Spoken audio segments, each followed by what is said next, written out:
all thank you for coming. This is another good day for South Carolina.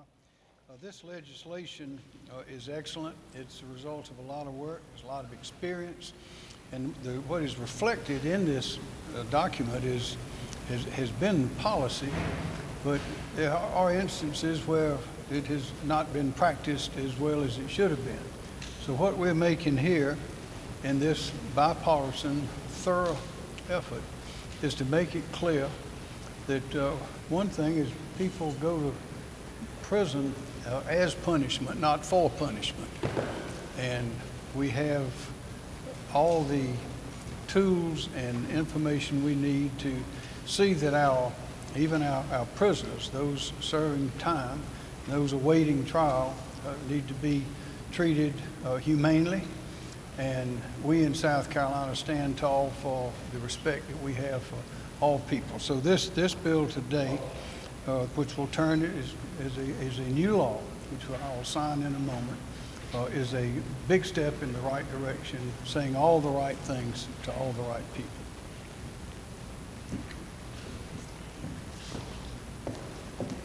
Thank you, Governor, and thank you, Director Sterling, for being here today, and Pam Yvette.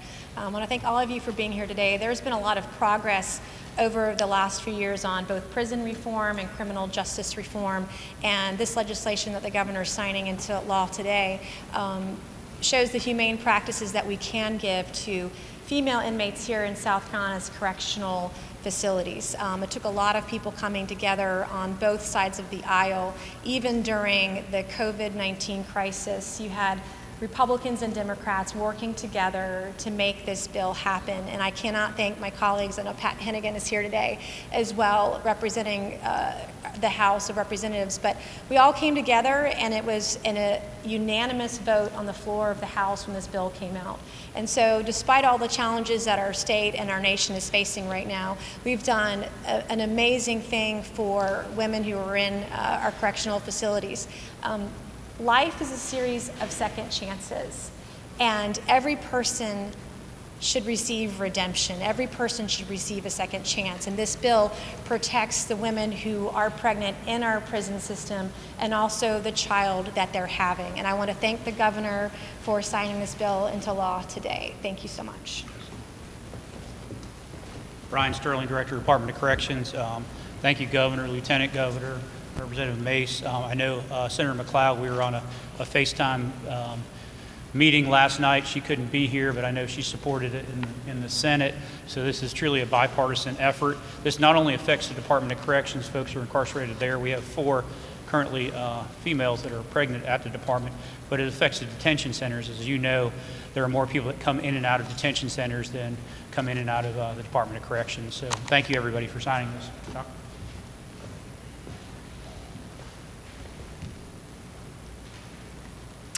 Hello, good afternoon. My name is Jim Cook. I'm an associate professor of obstetrics and gynecology at the University of South Carolina School of Medicine. I practice primarily at Prisma Health Richland. One of the responsibilities and privileges I do have as well is I get to go out to Camille Graham and practice out there once a week and help take care of all the pregnant patients we see there. So on behalf of the providers who take care of the patients out there, on behalf of the nurses who take care of them, and then the inmates who are pregnant and otherwise, I agree with the Governor. This is a good day in for the state of South Carolina for our pregnant inmates. This will allow us to have a better bond between the provider and the patient. We'll be able to humanize the delivery better and hopefully improve the bond that the patient has with her newborn child. So I want to thank all the politicians for everything they did to make today happen. That's amazing, and we're looking forward for more. Thank you. And now, it feels sort of funny doing this. We usually gather around, but for the foreseeable future, we'll be doing a little less gathering.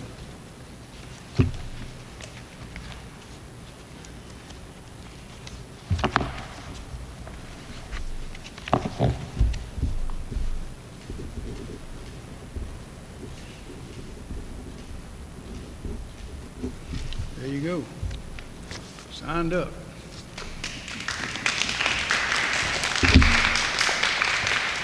Now we'll be happy to respond to questions. Any questions? Yes, sir. It's actually, what took so long for this to happen? There's been so much critical mass for this over the last couple of years and some barriers. So I just want to ask that. But the other thing I want to ask is it still goes above and beyond just preventing shackling. I mean, it provides feminine hygiene products and facilities that allows for skin contact. So can you talk about the overarching scope of the bill above and Yeah, beyond just of the course. core?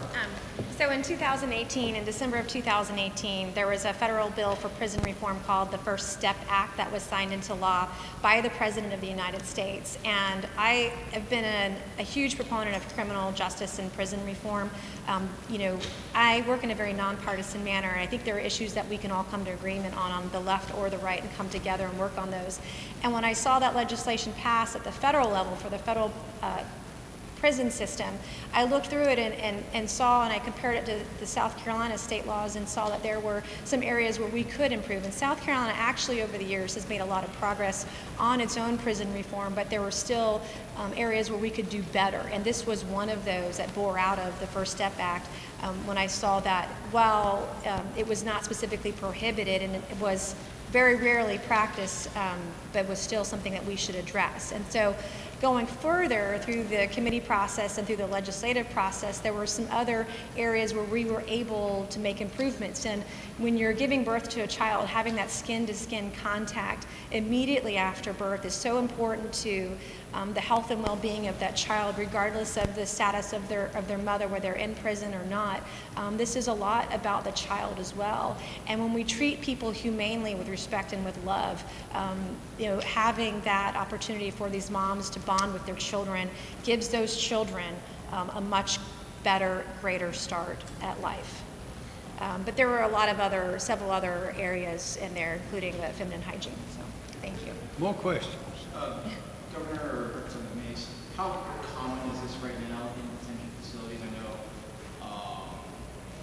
from a correction, no longer does this, but how common is it in detention facilities, and what purpose to avoid shackling actually used? Director Sterling would better address that. I couldn't really answer detention facilities. Don't know. I know we've directed my staff over a year ago not to do this. We changed the policy just early this year not to do this. And your second part of the question? So when would someone actually be shackled? Well, they normally when offenders are transferred outside of an institution for the public safety, they would be shackled so they couldn't escape or do something to that effect. That's when they'd be shackled. Court runs, hospital runs, medical runs, things of that nature. If they're inside a facility, it can happen, but that's a lot more rare, depending on where they're being transported to and how dangerous they are. More questions? In that case, thank you very much. Thank you so much.